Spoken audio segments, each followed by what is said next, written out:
Are we really choosing to be born? Today's subject. Answer is no. Goodbye. I'm kidding. Answer is really no. But listen. So, what is choosing? Let's start with the uh, process that choosing requires logical and emotional thinking, which both are caused by brain, not uh, all with the heart for the poets, uh, which is not possible without physical brain or physical body. Uh, and it's not possible as the way as we think it's possible because if there is any kind of intelligence, any kind of existing afterlife or before life as the souls and energies exist, then it can be understood as uh, it cannot be understood. It can be understood as a higher mind, which like agnostics say that human mind cannot understand. So uh, it's highly possible that all of this is random and chaotic, but it's so chaotic that in a bigger scale, it makes lots of sense. Of course, we can say that we live in simulation and close the book and there's turn off the video. But um, as people say, galaxy is really chaotic, like lots of stars and everything. But when you see, they are like moving on one direction for some amount of time. Um,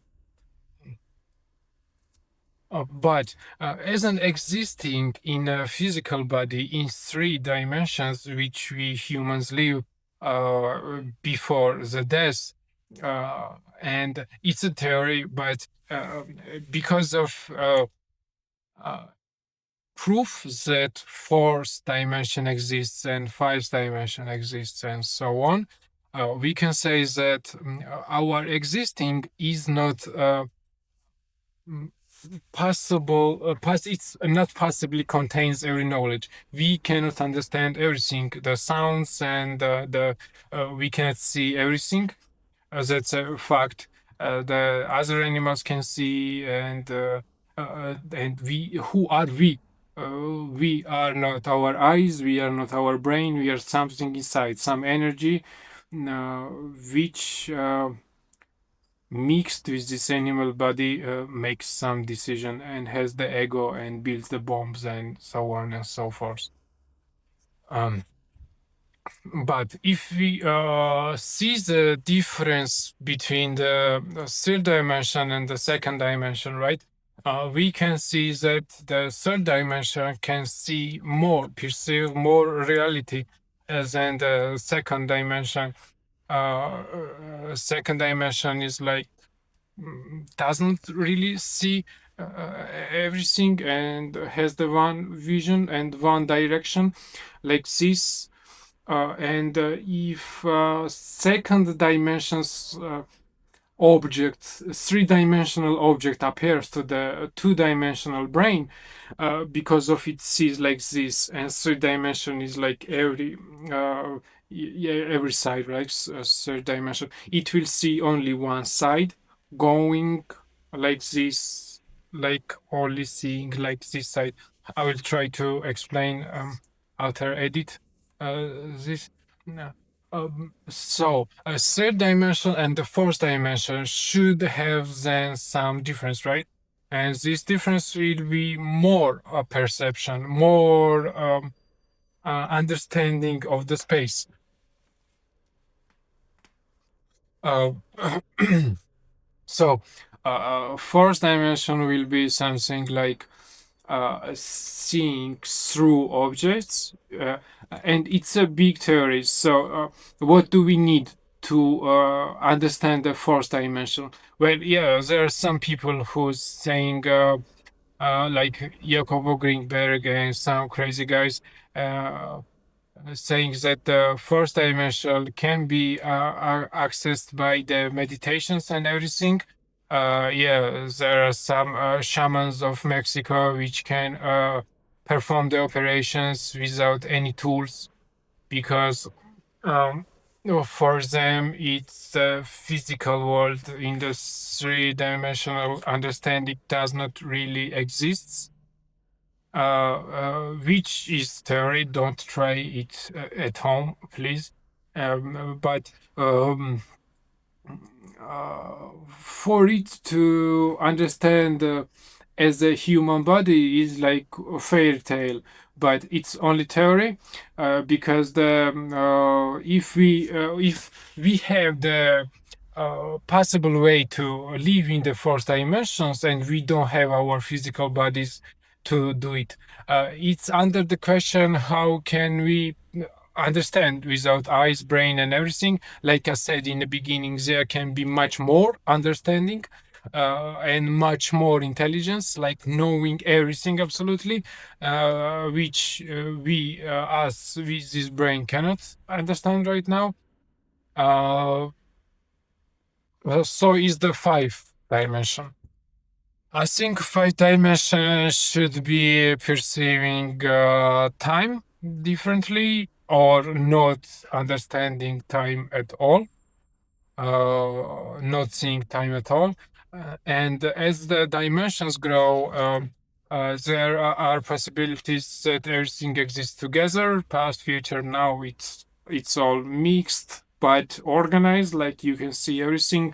But who you? If you don't have nothing to see, if you are the energy, yeah, our ego and ourselves are thinking that we need to exist forever. Some kind of us should stay conscious, should understand that it exists because we are humans, we are us.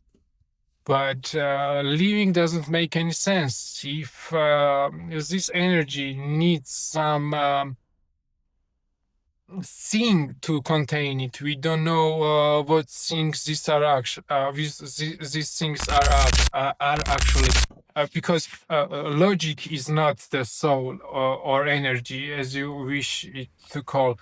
Uh, so the consciousness as well. Yeah, in theory, the dog's consciousness. But I don't think the consciousness defines the soul as well. So trees and cockroaches and everything can have soul, and nobody wants to like get murdered or see how their loved ones are dying. So nobody wants to. Nobody thinks that the uh, bad is really not bad, but it's bad, of course. Don't murder people. No. But it doesn't matter. It doesn't matter. Our existence doesn't make any sense. And in the primal living, as we were living and really killing everything and so on, I think it was like totally okay to die and kill and come again because we don't really know. We don't come again, like I say, like we do come again, but not as us. Like we are energies, and we might uh, come back as with the neighbor we don't like, or with a fish share some soul or consciousness, because it's in the end it's everything's one and the same.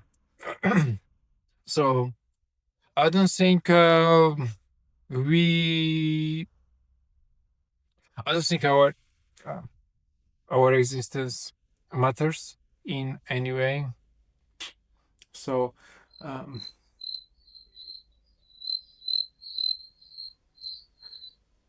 that's why slowing down and silence matters.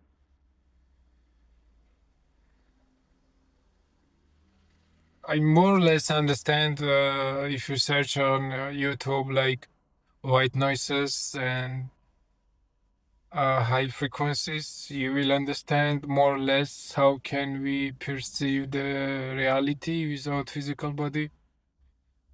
But everything seems so real, like it's real. Yeah, it's a maximum what we can understand. It's everything, like we never saw that everything more is possible. That's what two-dimensional being would think, that there is no dimensions, no fucking way. It's all there is. That's bullshit. There's third dimension and we are living it.